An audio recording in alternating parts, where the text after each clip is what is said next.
In 3, 2, 1. Over the past few months, I found myself in a quite difficult situation like everybody else, I believe. And on top of that, I made some major changes in my life, and I had to rethink completely the way that I approached my life and my work. I left the city that I love, a job that I love. Due to family issues, I experienced a very important loss, and I started thinking about what kind of skills I have to develop to face this time of hardship and uncertainty. And in this kind of times, some skills are more important than others, and resilience is definitely one of those skills. My name is Gianluca Cinquepalmi. You are listening to GLC Live, my podcast dedicated to business design. I'm an educator, design entrepreneur, and best-selling author. In this show, I challenge designers, creatives, and entrepreneurs to unravel the complexities between business and design. In this episode, resilience. So, I thought quite long and hard about what I was going to do in these difficult times, and I thought the best thing that I could do is to share my knowledge and contribute my goal, which is to inspire creatives, entrepreneurs, and designers, challenge them, and eventually try to disrupt the business and design industry. And I decided to create this post about resilience. In the past few weeks, I've deep dive in on the topic of resilience. And despite everything that is going on in the world, I believe we can all work together and we can all contribute to mainly to ourselves, but also to our community, with our ability to understand where do we stand and what can we do to improve ourselves in these difficult times.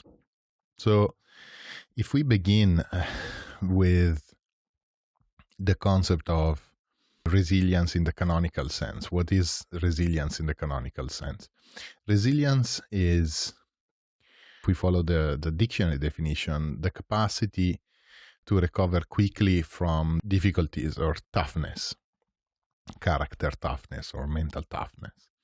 And for an object or a substance is the ability to spring back into the original shape. So we can say elasticity.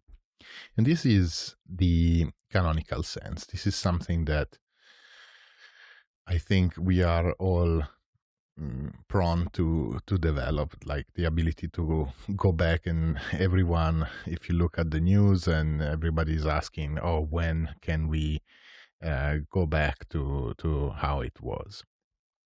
I found I would say a better definition of resilience, a more modern definition of resilience, which is proposed by Julie Rousseau, which is the CEO of Driven, which is this AI-powered resilience app.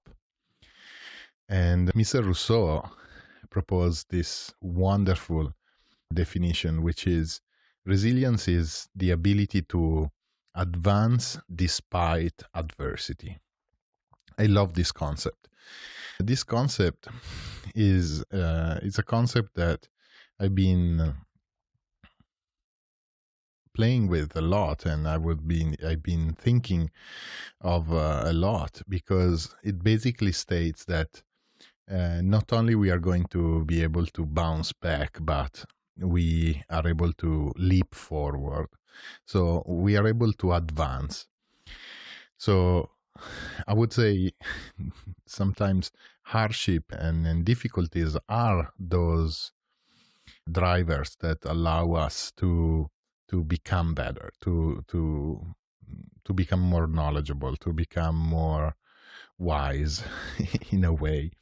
And I believe this particular moment in time is a reflection that we can all have about how can we become better, how can we use this time to improve ourselves, to not only to try to face adversity and to work towards adversity, but how can we become better, and once the situation goes back to normal, we can hit the ground running, right? So this is also based on the work of Mr. Rousseau, the six predictor of resilience. I redesigned and redefined them into what I defined as the 5 pillars of resilience.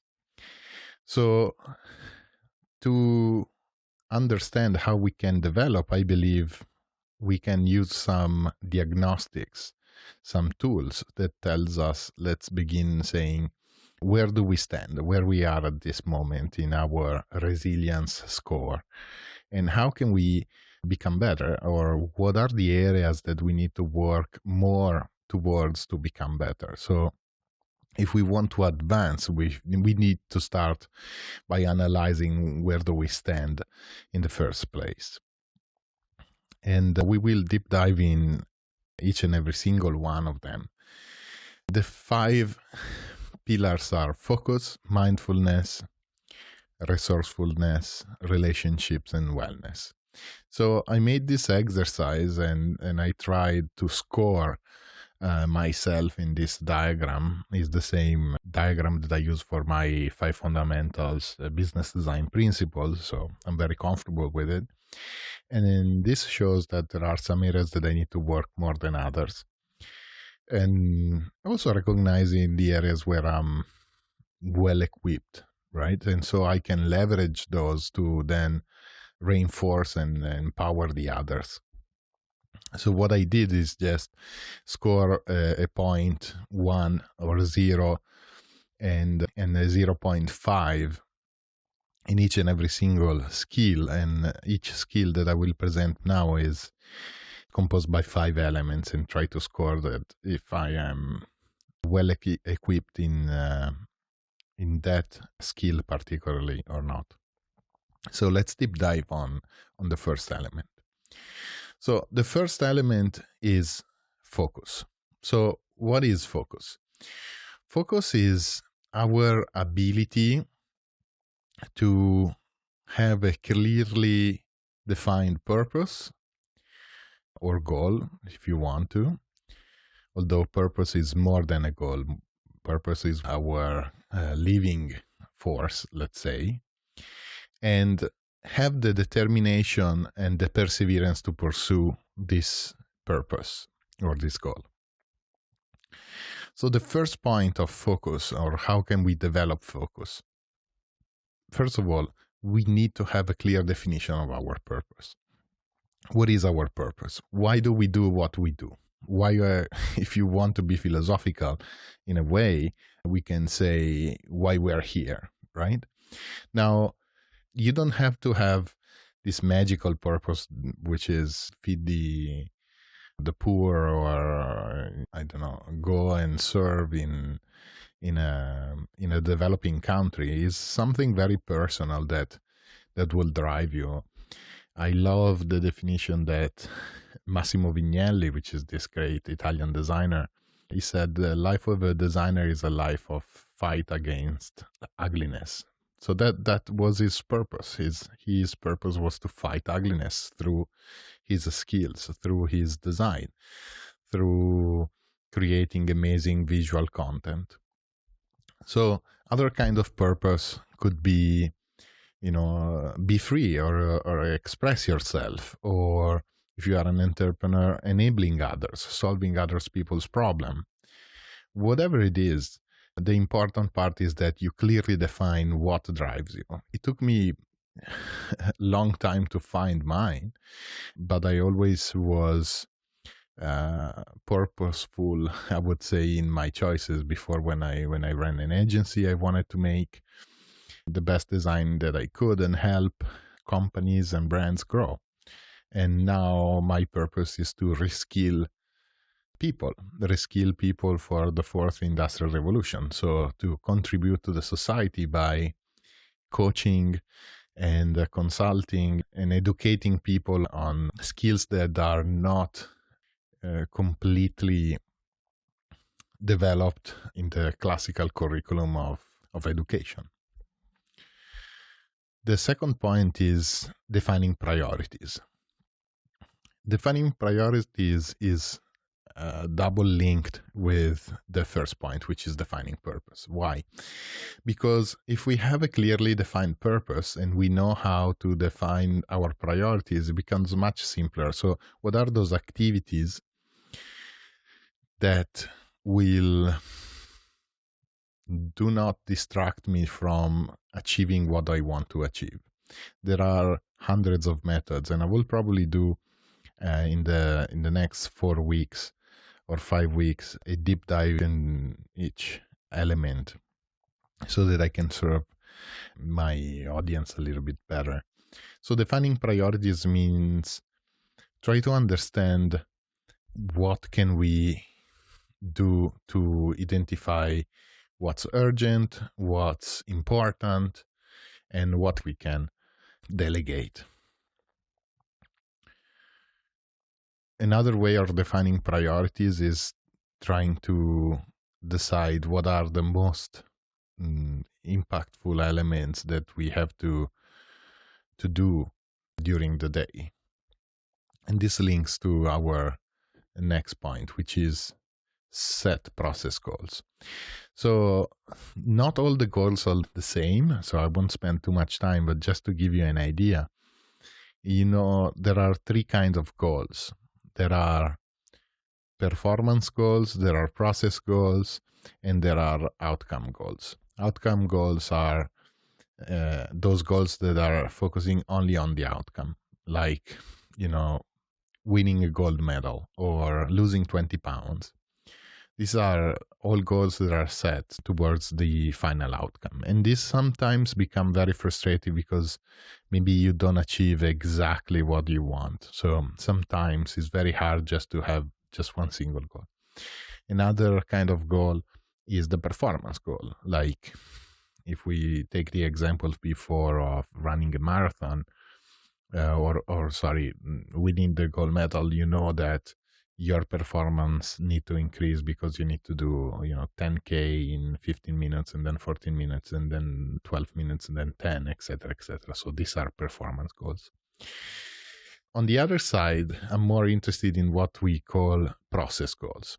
Process goals are goals set towards understanding what kind of process will lead me to the desired result. So let's say if I want to run a marathon or if I want to win the gold medal, probably I need to set a certain type of workout that I need to do every day to achieve that goal. If I want to lose 20 pounds, instead of focusing on the 20 pounds, I focus on the process. So my alimentation, my nutrition, and my exercise. So I know that every day I need to do, let's say 1 hour of exercise. So in that sense, I'm setting process goals. So I set the goal of doing that specific activity every day. And I know that after a certain amount of time, I will achieve my desired outcome. The other part, which is related to the previous 2 points, is how do we develop discipline? Developing discipline is very important. It means to define what we want to achieve and sticking to it. And this is something definitely I need to improve on this because I have so many interests and I get distracted a lot. Developing disciplines means also setting up some techniques, if we want, to make sure that every day or very, very regularly we achieve what we want to achieve.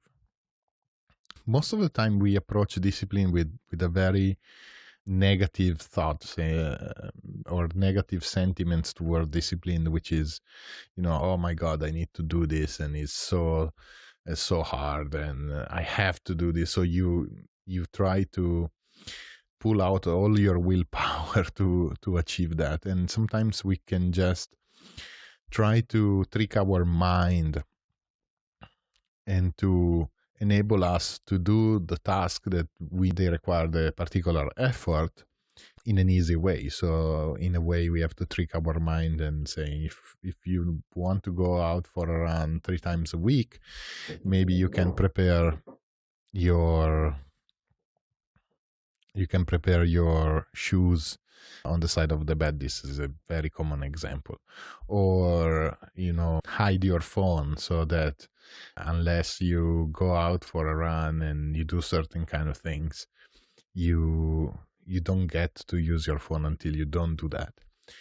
Or use what is called tiny habits. I will link some references in the show notes. Or simply decide that the tasks that are more taxing, I think the methodology is called eating the frog. Until you don't do that specific task, you're not going to do anything else. So you force yourself to say, okay, if I want to exercise the first thing in the morning, I need to do my exercise. And if I don't do that, I'm not going to do anything else. So this is a way to kind of force yourself. There are things that we can do also that are a little bit less impactful. So something, we need to develop a habit of discipline. So something like being on time is something very important. Why? Because it trains us to plan ahead, to define our priorities. So if you force yourself, and whatever it is, no matter what, every single appointment, whether it's meeting my friends or having a business meeting, I will be on time. Even one of my dearest friends always says, if I'm 5 minutes early, I'm late. And these are all little tricks. Do your bed.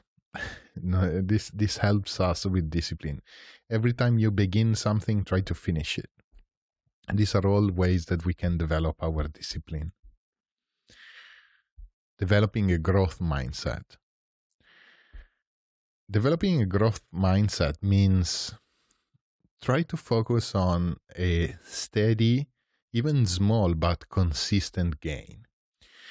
So this means that we need to start thinking. Sometimes we get distracted, and we only think that either we are 100% all in or we are not going to achieve what we want to achieve. But in reality, think about this. If you aim for a small consistent growth, imagine 1% or 10%, let's say 10% a year, right? Whatever it is, every year I become 10% more fit, 10% more rich, 10% more knowledgeable. In only 5 years, you will be 50% better than what you were. This is developing a growth mindset. No matter how small is the advancement, if we are consistent with it, we will yield the result at the end. And this is something very, very important and powerful. The next pillar is mindfulness.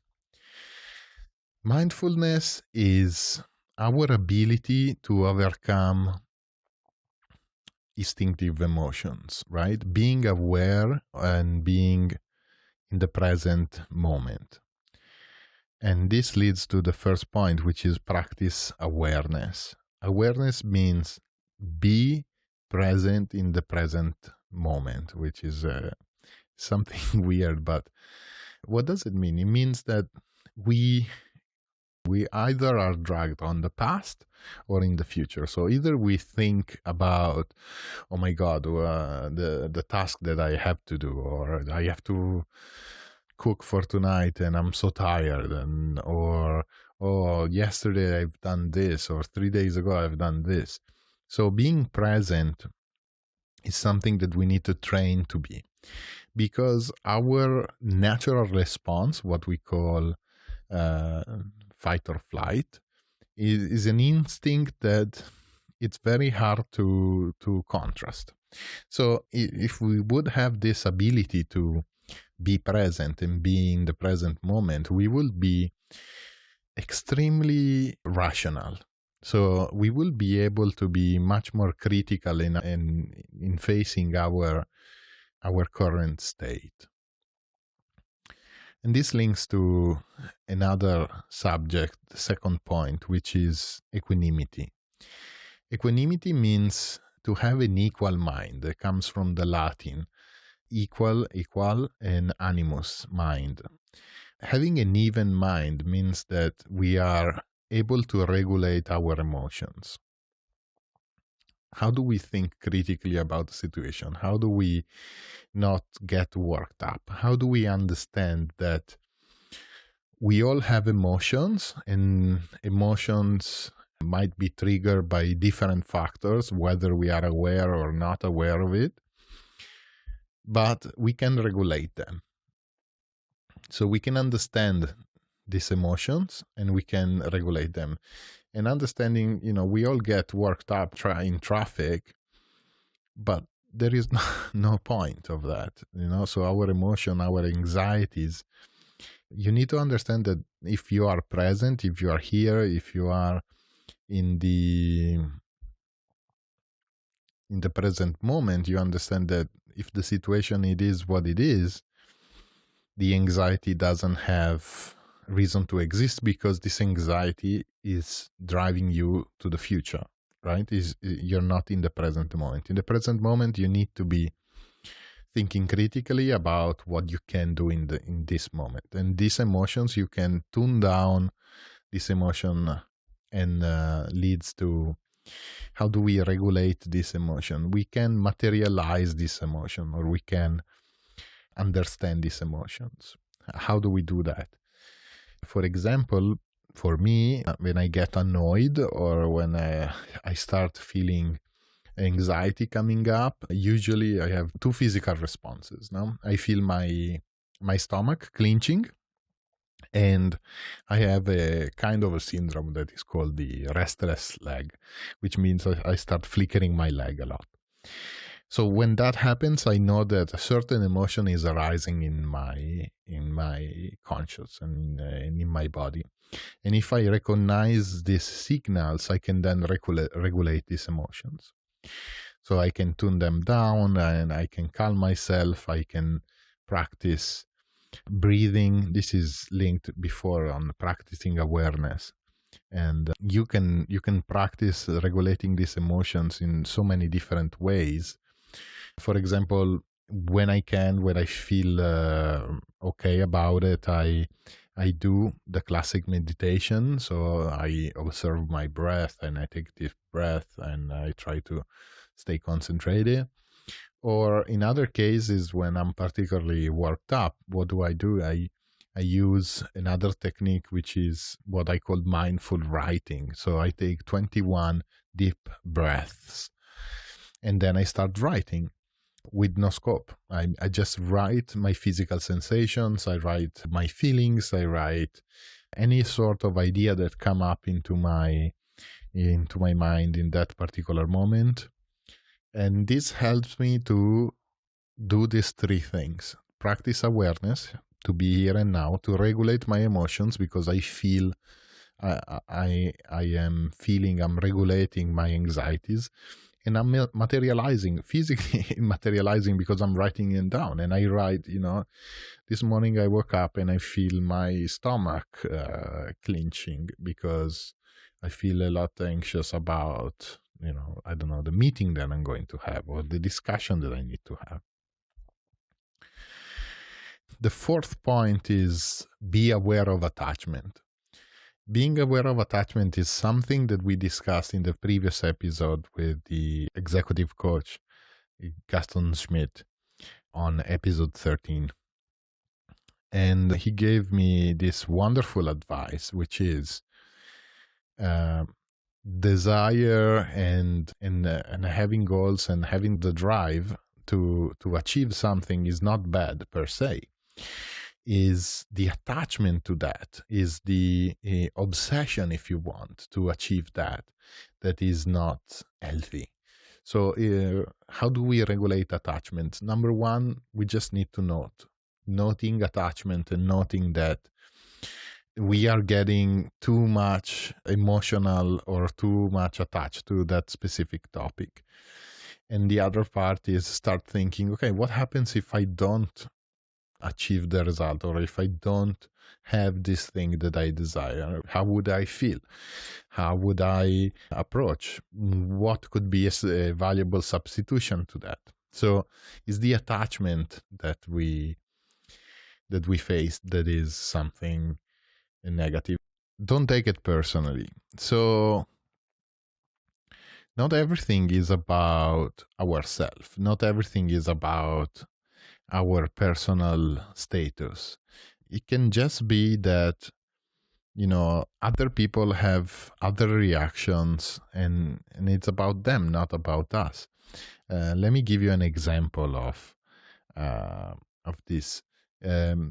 So, for instance, if one of the things that annoyed me immensely when I was teaching was seeing my students on their phone. When I was seeing students on their phone, I took it very personally.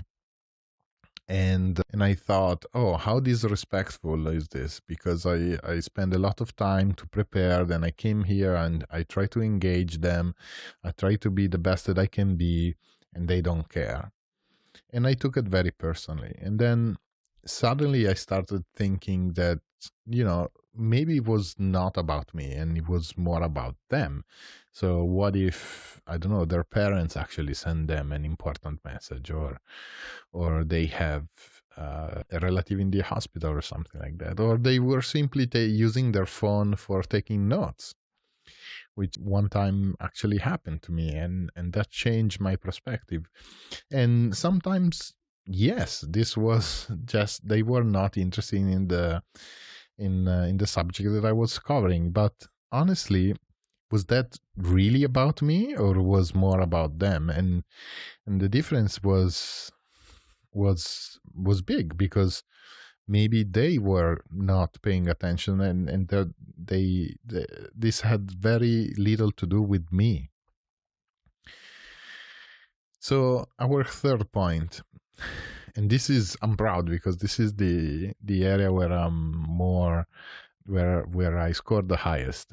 So resourcefulness. And probably this is about my background, or this is something that I've been training a lot to find solutions. So resourcefulness is about finding clever ways to overcome difficulties, or finding resources when the resources are limited. So the first point is plan for different scenarios. What does it mean to plan for different scenarios? This is actually a practice that is, I think it started in military strategy, which is a topic that is called scenario planning. You can look it up. There are a couple of very interesting videos on YouTube about scenario planning. So scenario planning is a strategical approach to different scenarios. So saying, let's go back one step. Usually we only think about two scenarios, good or bad. So let's say that, and this is also something that is linked to the biases, our bias towards negativity. No? So if your boss looks at you and says, hey, I would like to talk to you in my office later, automatically we think, oh my God, what I've done wrong. But that's not the case. If we are prepared, it could be very different scenarios. It could be a negative scenario, it could be a positive scenario, it could be something in between. So scenario planning starts our ability to envision different outcomes. If this happens, then that happens, and also trying to be comfortable with different outcomes. This starts training our brain to become more resourceful. The next point is running a personal SWOT. Well, what does it mean to run a personal SWOT? For people that are not accustomed with the term SWOT, SWOT stands for strength, weaknesses, opportunities, and threat. Usually, this is something that we use in business to evaluate a brand or to evaluate a company or a business idea. But we can run a personal SWOT, meaning that we can analyze what are our strengths, what are our weaknesses, what opportunities we might have in a specific scenario, and what are the threats of a specific scenario. Now, the important part of the SWOT, because when you say I have a strength or I have a weakness, most of the people forget one very important point, which is define a benchmark. Now, if I compare my strengths and weaknesses, let's say an example on fitness. Let's say I compare myself to a triathlon athlete, a professional triathlon athlete. This is very unrealistic because his level of strength is so much higher than mine. While I can compare to my friend, and if I have a friend that went through the process of becoming much more healthier and much more fit, I can compare to him and say, oh, okay, let me see, what are my strengths? What are my weaknesses? What opportunity this friend had that I didn't have? And eventually, what are the threats that will not make me achieve the goal that I want to achieve? So this is another very good exercise to become more resourceful. Number 3 is challenge your biases. Challenging your biases means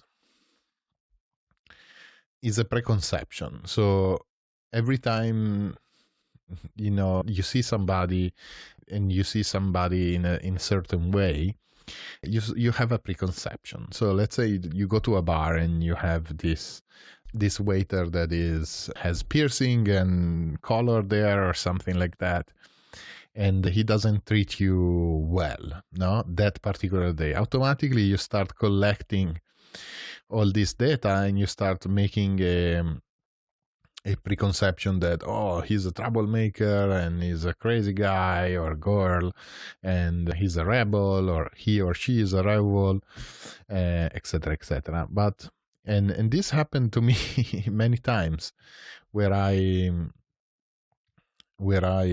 made some assumptions and then I didn't truly see the reality of this person. So I challenged my biases, and the next day that I went there, I would be super kind.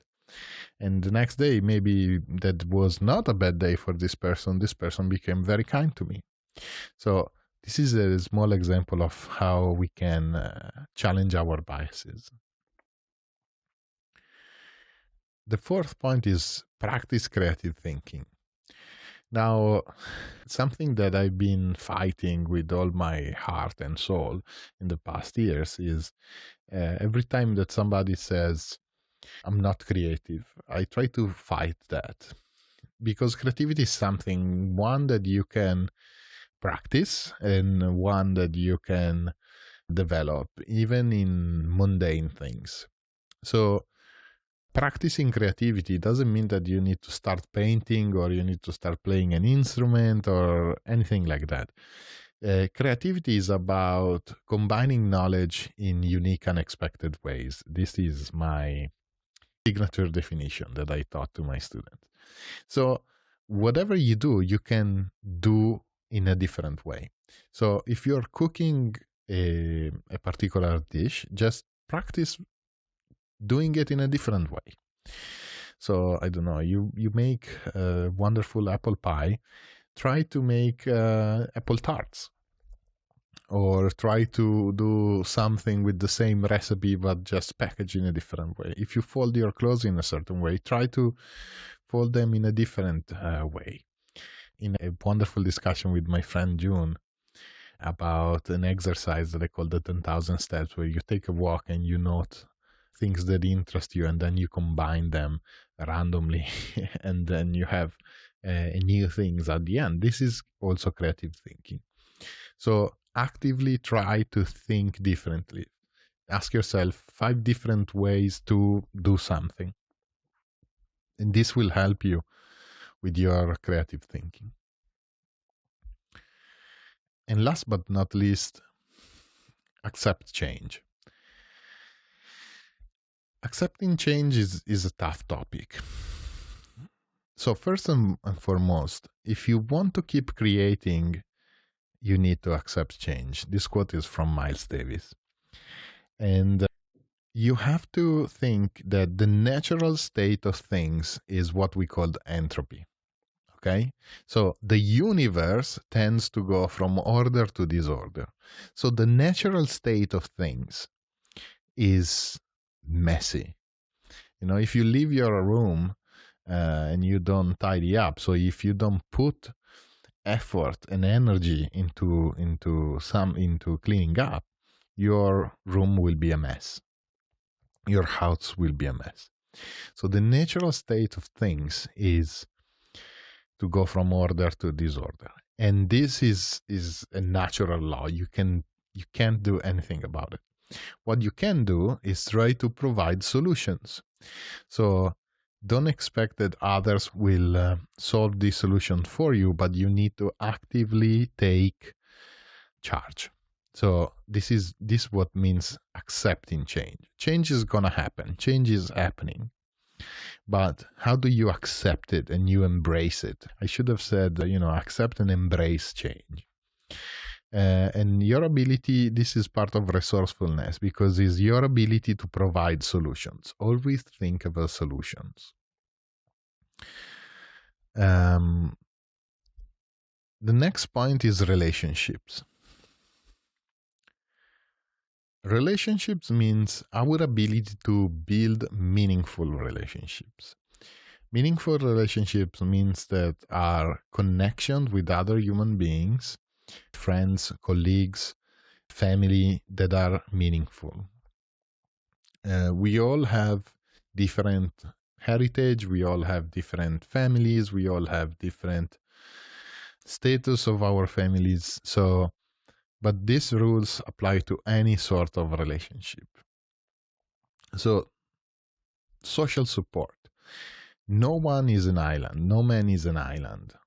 We are social animals. We thrive when we are in a social context. We thrive when we are surrounded by other people. We thrive when we do community work. This is embedded in our DNA. We won't be the society and we won't be the humans that we are now if we were not able to socialize and to organize ourselves. So start with one very simple thing, which is respect. And it seems trivial, but respect is understanding the feeling, the wishes, and the rights of others, right? So, which is related to the next point, but is more, try to think, if you want to have respect, you need to earn that respect. But respect means being reverent or understanding these feelings, wishes, and rights of others. And this is linked to the next point, which is develop empathy. Developing empathy is understanding the emotions of other people, not only sympathizing with them, somebody gets hurt or gets sick and I'm very sorry. No, but try to understand the deep emotional connection that person is having.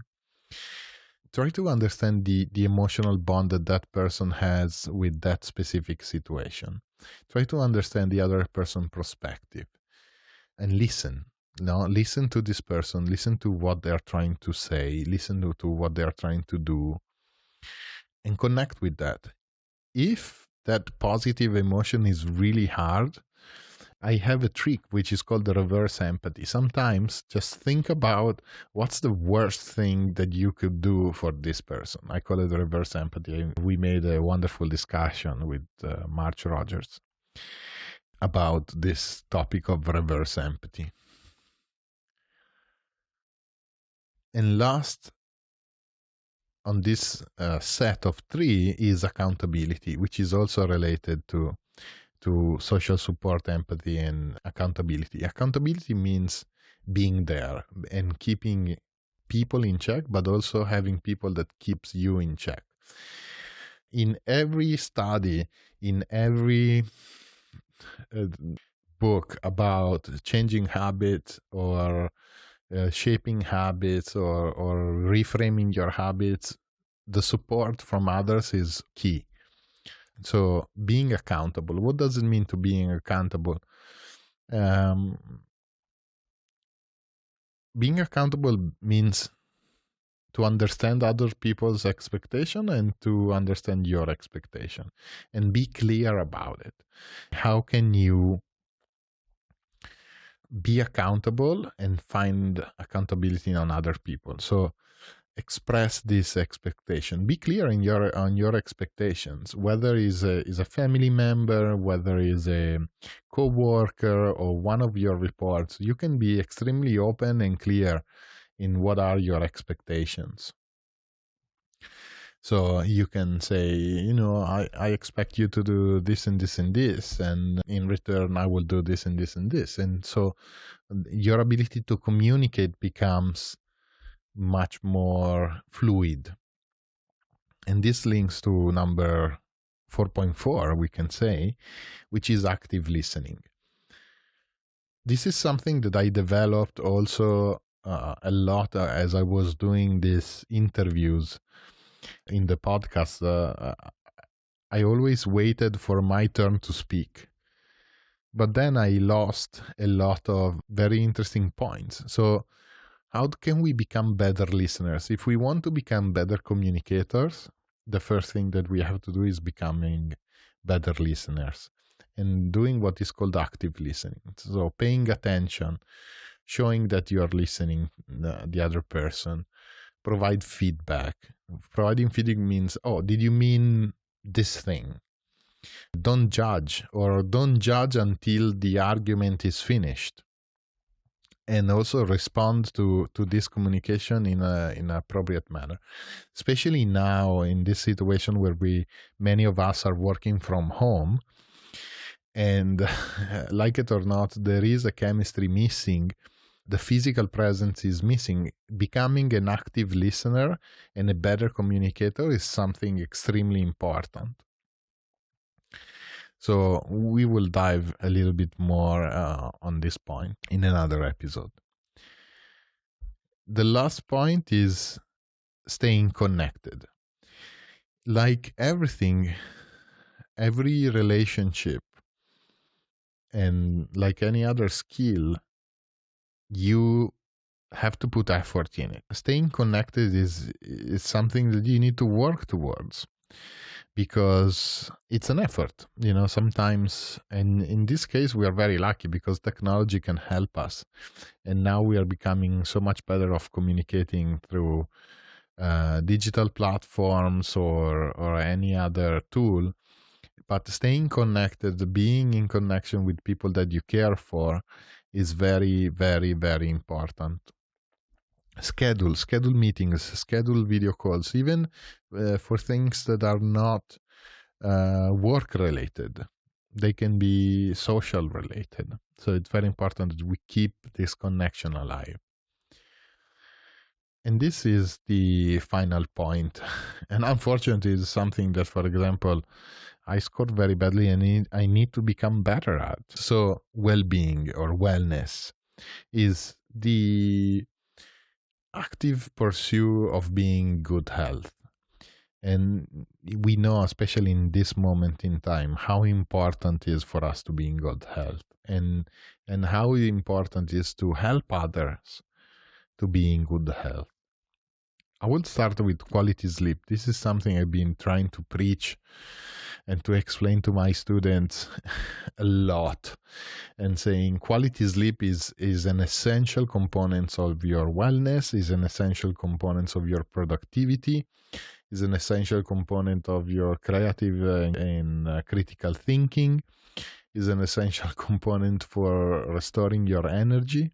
When you are sleep deprived, you tend to do not only sleep deprived but just tired in general.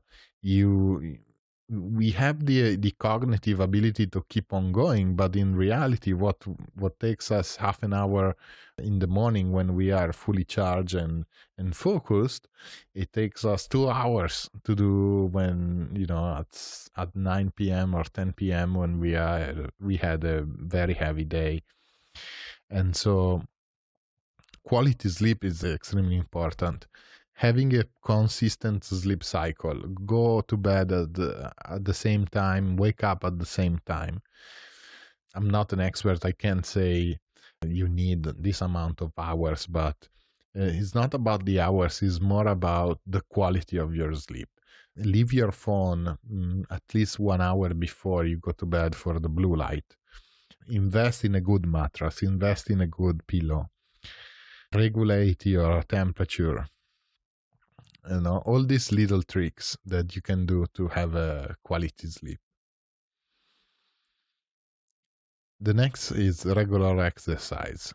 It's been proven that our ability to move our body has an immense response to our mind. And the old saying, mens sana in corpore sano. Exercising, having at least 4 days a week of an intense exercise will actually help us to be much more sharp and much more flexible in our thinking process and in our creative thinking process.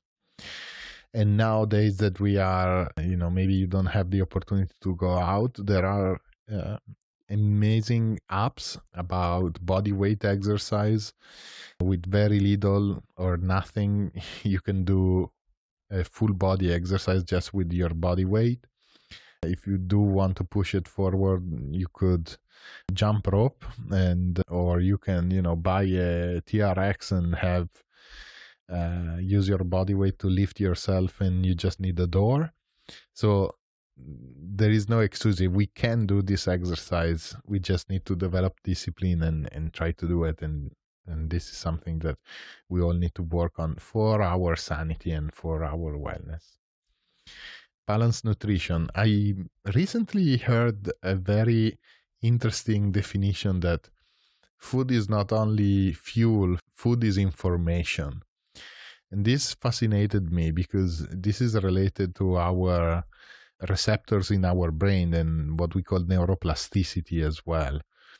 Not all the calories are the same.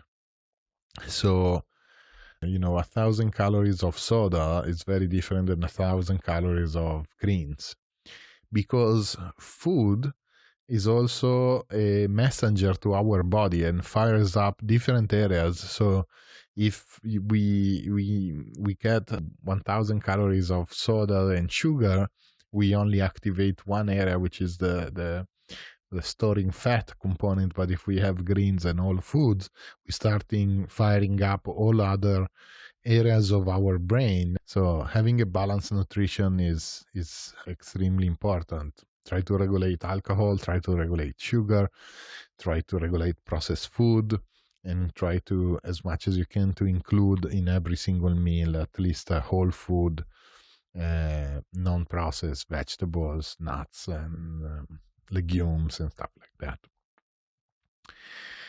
The last point, or the second last point, is restoring activities. Now, restoring activities is a little bit tricky, meaning that you need to know your body and you need to know yourself, and you have to really understand what are those activities that restore your energy.